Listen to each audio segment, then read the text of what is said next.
Merci, Madame la Présidente. J'avais hâte de pouvoir rebondir sur plusieurs des réponses qui ont été données par le ministre que je salue et son équipe. Et je salue également le porteur de cette interpellation-là, le ministre, le député Néligan. Et en fait, c'est ça, on a des réponses qui sont très représentatives de où on a mis les efforts dans le budget 2021-2022. J'entends parler de robotisation, j'entends parler de construction, j'ai même entendu parler, on a fait référence au projet de loi de la collègue, le projet de loi 66, oui, parce qu'il y a des promesses électorales qu'il fallait s'assurer de pouvoir réaliser.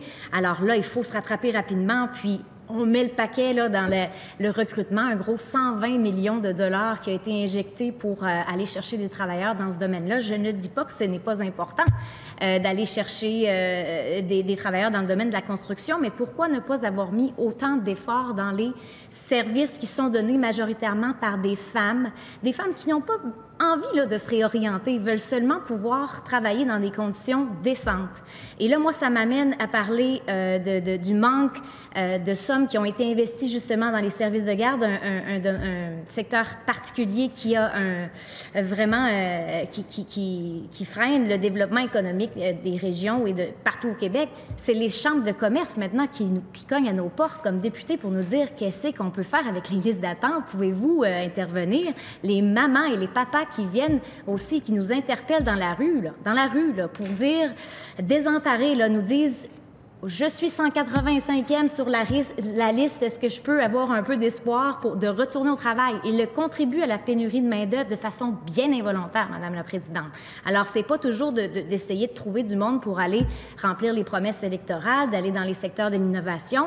J'aimerais bien, en fait, qu'on prenne quelques sommes investies dans le secteur de l'innovation puis qu'on aille aider, donner de renfort à l'équipe du ministre de la Famille. Peut-être qu'il y aura plus de créativité pour trouver des solutions. Mais parlant de solutions, ma collègue députée de Joliette avait parlé de primes pour démarrer des milieux de garde en milieu familial. On aurait pu avoir des primes. Nous, on offrait 4 000 $ pour ouvrir 4 000 milieux.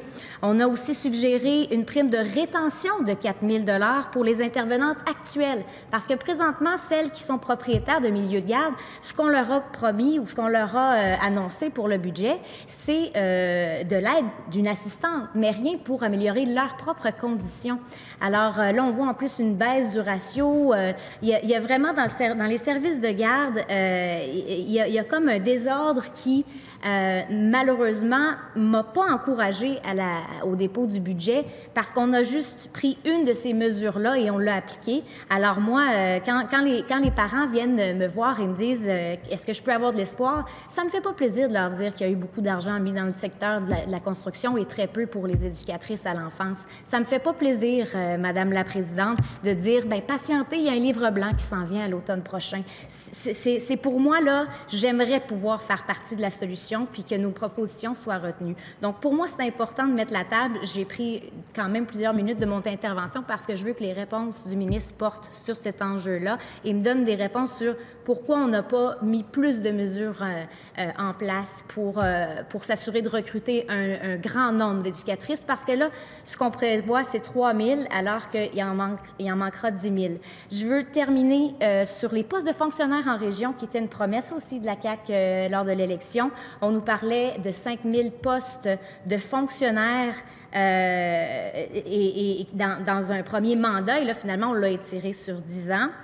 Moi, je veux savoir, est-ce que ce sera réellement des postes de fonctionnaires qui vont être décentralisés, donc avec le pouvoir décisionnel qui va suivre, parce qu'aux dernières nouvelles, la ministre au développement économique régional ne nous a pas convaincus. Elle nous a dit c'est archaïque de délocaliser des personnes, délocaliser des postes. Maintenant, avec le télétravail, on va pouvoir délocaliser des gens, des individus seulement, les déplacer dans les régions.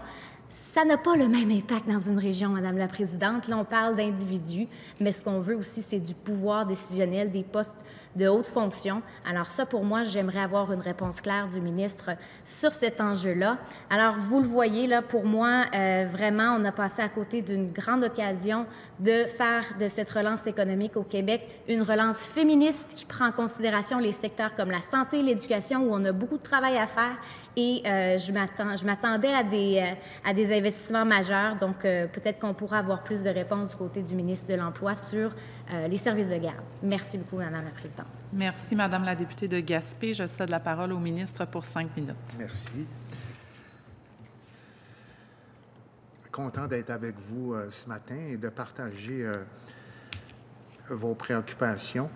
Et content aussi que vous participiez à cette interpellation. Je vais essayer de traiter 3 sujets. D'abord, construction femmes. Je suis renversé de constater qu'il y a, à l'intérieur d'une période de 5 ans suivant l'embauche, un taux d'abandon phénoménal chez les femmes. On parle d'à peu près 55% des femmes qui abandonnent à l'intérieur de 5 ans. Et ce qu'on réalisait, c'est qu'elles étaient victimes d'intimidation, de harcèlement, ce que je considérais totalement inacceptable. Puis bon, évidemment, puis ce qui était intéressant, je voyais je pense que c'était dans la presse il y a un certain nombre de semaines, une résidence ou une bâtisse où il y avait au-delà de 25% de la main-d'œuvre qui était féminine et où il y avait un climat de travail extrêmement intéressant. Puis, c'est pas un secteur qui est à l'abri de l'automatisation. Et ça, je pense que c'est bénéfique pour l'intégration des femmes. Et à la Commission de la construction du Québec, il y a un objectif aussi d'accroître la présence féminine dans le secteur de la construction. Et ça passe par des politiques en matière de harcèlement, d'intimidation, de menaces et autres. Et ça passe aussi beaucoup par la rétention. C'est pour ça, tout à l'heure, j'en ai fait référence. Et quand j'ai annoncé avec ma collègue du Trésor le plan de 120 millions pour la construction, j'ai donné mandat ce jour même à la présidente directrice générale de la CCQ, Mme Diane Lemieux, de travailler avec les partenaires patronaux et syndicaux, puis de voir à me soumettre un plan de rétention dans les meilleurs délais possibles. Et ça, pour moi, c'est extrêmement important. Mais quand j'en parle à mes collègues, il faut aussi s'assurer que les femmes intègrent des marchés où il y a des emplois autres aussi. Là, il n'y a pas que la construction. Il y a les technologies de l'information. Il y a le secteur manufacturier. Quand je parle avec Véronique Proulx, qui est la PDG des manufacturiers exportateurs, elle me dit, Jean, on en a besoin. On a besoin d'inciter, d'intéresser les femmes au secteur manufacturier où il y a des emplois bien payés. Et ça passe par une meilleure conciliation travail-famille et par l'automatisation. Parce que quand on automatise, il n'y a pas les mêmes exigences physiques et c'est certainement bénéfique à non seulement l'intégration et à l'intégration d'un nombre plus important de femmes. Pour les éducatrices, bon, on en a parlé tout à l'heure, là, je ne veux pas nécessairement me répéter, là, mais Côte-Nord, Montérégie, Trois-Rivières, avec un nombre extrêmement impressionnant de CPE qui y participent, des programmes de formation de courte durée qui mènent, je n'ai pas eu le temps de le dire tout à l'heure, à des attestations d'études collégiales. Donc, c'est des attestations qui confirment le caractère qualifiant de la formation. Puis on parle de 2250 éducatrices, puis il y a 45 millions qui vont être investis au Québec pour ce type de formation-là, pour ultimement permettre aux parents de réintégrer le marché de l'emploi. Il y a 18,6 millions pour inciter 5000 éducatrices à compléter la technique en éducation à l'enfance. Parce que, oui, la pénurie de main-d'œuvre, on peut avoir le nombre de places qu'on souhaite, mais s'il n'y a pas assez de monde, c'est pour ça que la pénurie de main-d'œuvre ou la rareté de main-d'œuvre, peu importe de quel angle on se projette, mais elle est importante. Il faut instaurer des services de qualification interne pour qualifier dans les meilleurs délais possibles l'ensemble des 30 000 éducatrices au Québec. Puis il y a des formations, on adapte des formations universitaires pour des cadres, pour fidéliser les éducatrices qualifiées pour 2190 cadres. Donc, cette préoccupation-là, je la partage Et bon, on n'a jamais le temps, là, parce que Madame la Présidente s'assure du respect des règles.